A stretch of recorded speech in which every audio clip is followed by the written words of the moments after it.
I'm Kelly Lemon. And I'm Michal Paul Williams. And welcome to the After the Monuments podcast, where we look at events and news about race in a historical context and see how, too often, history repeats itself. Before we get started, After the Monuments is proud to receive support from VCU Massey Cancer Center. Massey Cancer Center wants you to imagine a future without cancer. All it takes is one, a revolutionary idea, a promising clinical trial, or a new breakthrough. See how Massey is developing new approaches to prevent and treat cancer for every person in every community. Learn more about this future for everyone at masseycancercenter.org. Hello and welcome to the After the Monuments podcast, a real talk about race with Michal Paul Williams and Kelly Lemon. My name is Matt Pochily. I'm in for Kelly Lemon. You normally don't hear my name until the end credits. If you do stick around, I'm off camera and helping make some of this happen. But Kelly is out of town today, and we wanted to get into the feed and get into the conversation as quickly and as respectfully as we could, Michal Paul, about the mass shooting that we experienced over the weekend in Buffalo. We have friends up there at the Buffalo News, do excellent reporting and would be covering this event. But in the context of our program, wanted to talk about that. Tell us a little bit about what your processing has been so far. Well, obviously, in any conversation about this sort of tragedy, this sort of horrific mass murder, needs to begin with an acknowledgement of the victims. It's just unimaginable. It's an assault, not just on the victims themselves, but an entire community, an entire city. So there is that. Just personally, as an African American, these events, which have become a sad ritual in our country, is triggering to me and people who look like me, who have this sort of racial horror kind of ingrained in our DNA. I mean, just history has placed it there. It's the saddest sort of commentary on our times. This unfortunate collision of technology in the form of the internet and the way it makes hate, bigotry, and violence and weapons of mass destruction easily accessible. And the political moment we're in, where an entire political party, as part of its brand, has brought into a toxic level of white supremacy that is promoting this sort of thing. Aided and abetted by a television news network whose most popular host, Tucker Carlson, has made replacement theory a staple of his programming. So what we've allowed to happen is for this level of hate that marginalizes entire communities, be they Black, be they Asian, be they Latino, be they Muslim, be they Jewish, marginalizes entire communities and places them at risk with this sort of rhetoric. And it's got to stop. I've got no easy answers, but I'm old enough to remember when there was a level of respectability and shame, and people in daylight did not trade in this sort of hatred and bigotry and nonsense. And that shame seems to have been stripped away, and it's gone mainstream, and it's got to stop. We've got to find ways to police the internet in a way that eliminates some of the opportunities that were at work here, be it the live streaming or the access to the hateful material. And this is on the entire electorate. We've got to reject the elevation and election of people who trade in this sort of hatred and bigotry and violence and incitement of violence. And if we don't do that, that's on us.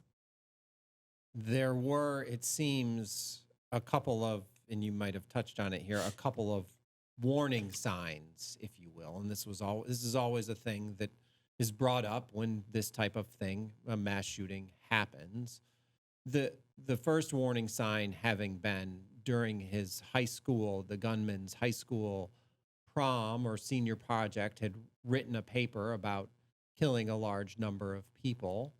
And the second one having been what you talked about, policing the internet and warning signs that we saw before the January 6th insurrection of pent up people in their homes being radicalized by things on the internet.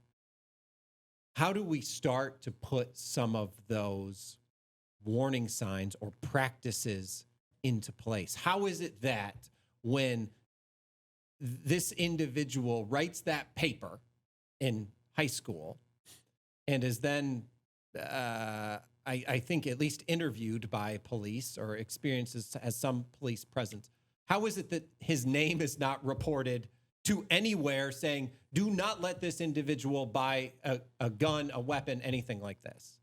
And then when is it and how is it that we put some level of practice into place of, hey, people are frustrated, but they're seeing these things online, and I'm left with more questions than answers. Yeah, and well, I mean, so am I.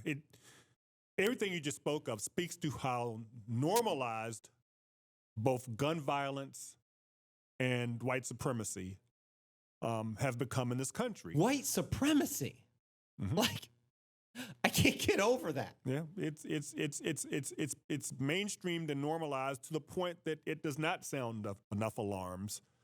And Black communities are over-policed, and in situations like this, it seems like people are being under-policed who do not look like me. And it once again bears noting that we have people of color who during traffic stops or in routine interactions with police end up dead. And once again, we have a mass murderer who somehow gets apprehended alive. Mm-hmm. And that baffles me. They managed to de-escalate the situation to the point where he could be taken alive. Well, if this person were Black, he's dead. I think so, but be that as it may, it shows that it can be done. Mm-hmm.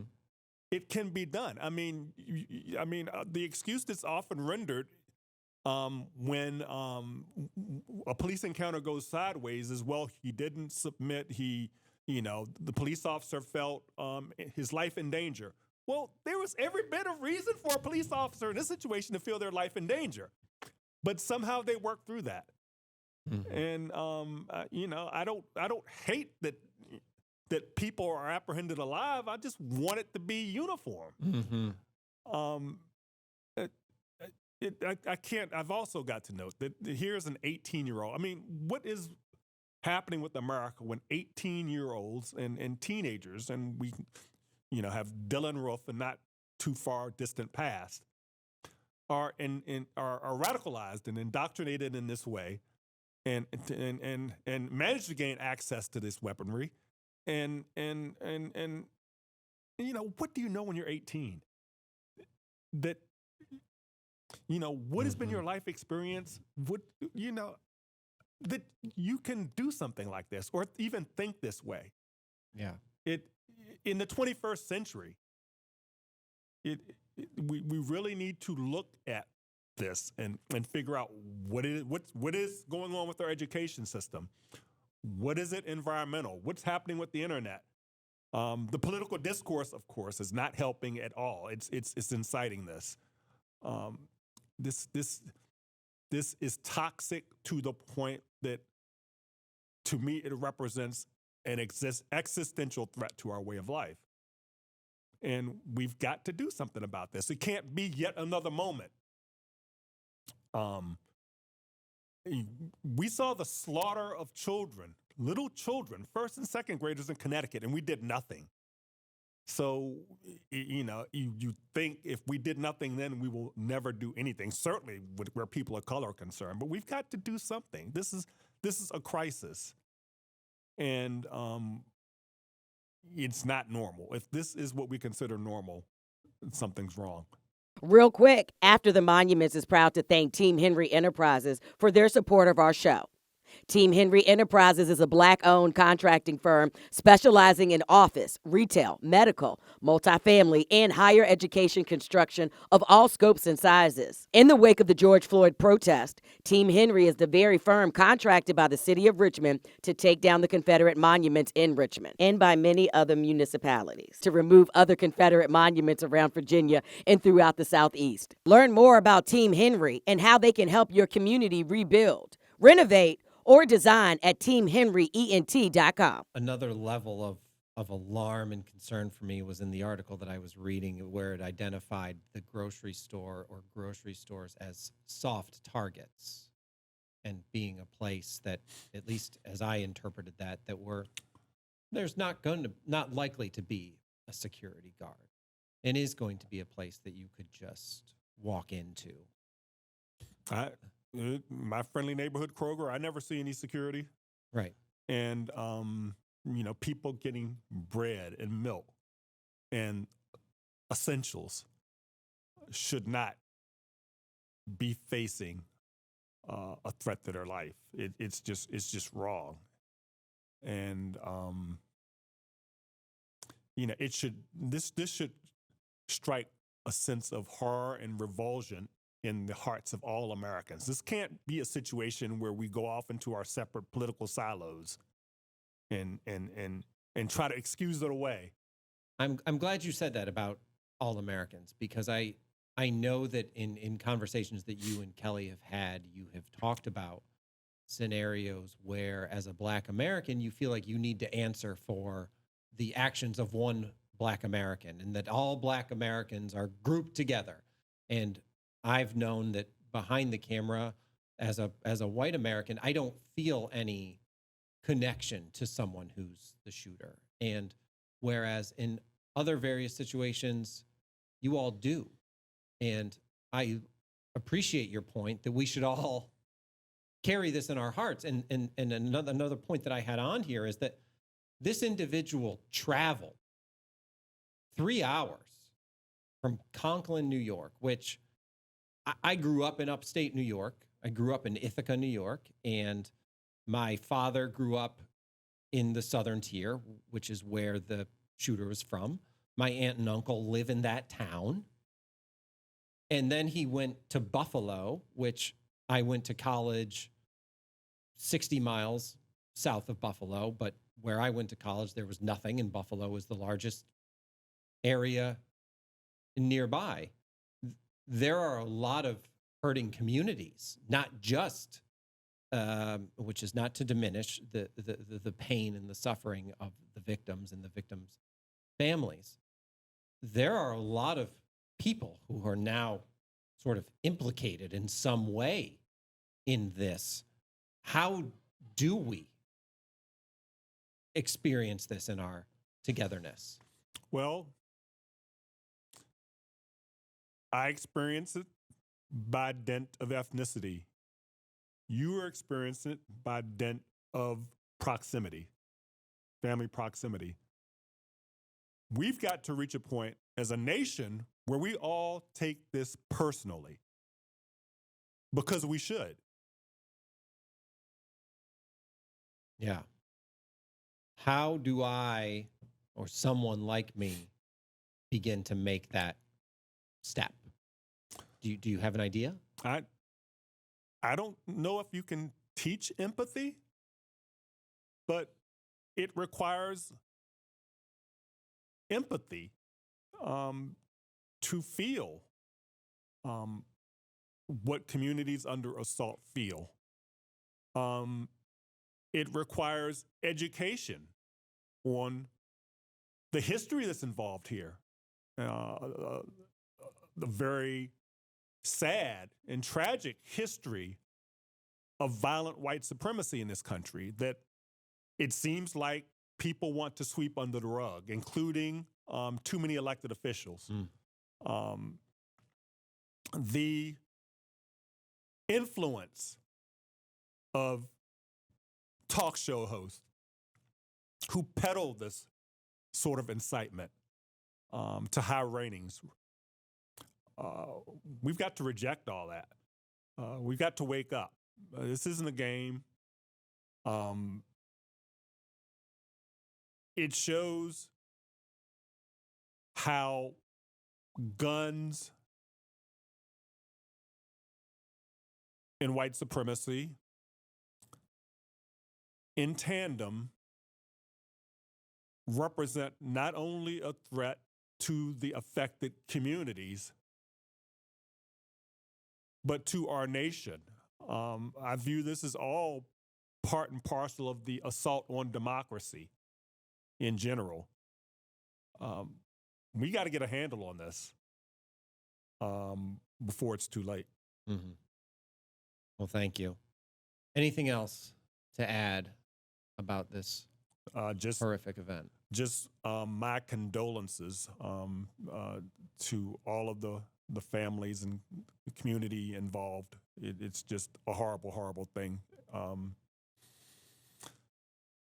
Thoughts and prayers have been abused so much.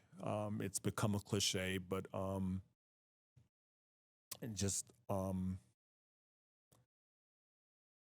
people want action. They want results. They want tangible collective action to stop this. You've been listening to After the Monuments, a real talk about race with Michael Williams and Kelly Lemon. Michael Paul Williams and Kelly Lemon. I'm Matt Pochily. Kelly Lemon will be back. We'll be back with our original scheduled program next week. Thanks for listening. After the Monuments is a Virginia Video Network production and produced by Matt Pochily, Michael Paul Williams, and me, Kelly Lemon. Technical direction and editing from Bill Barksdale. Executive production from Paul Farrell, Diane Salvatore, and Paige Mudd. Will Royer provides studio support. Our artwork is by Krishna Mathis. I'm Kelly Lemon, and we'll see you next week on After the Monuments.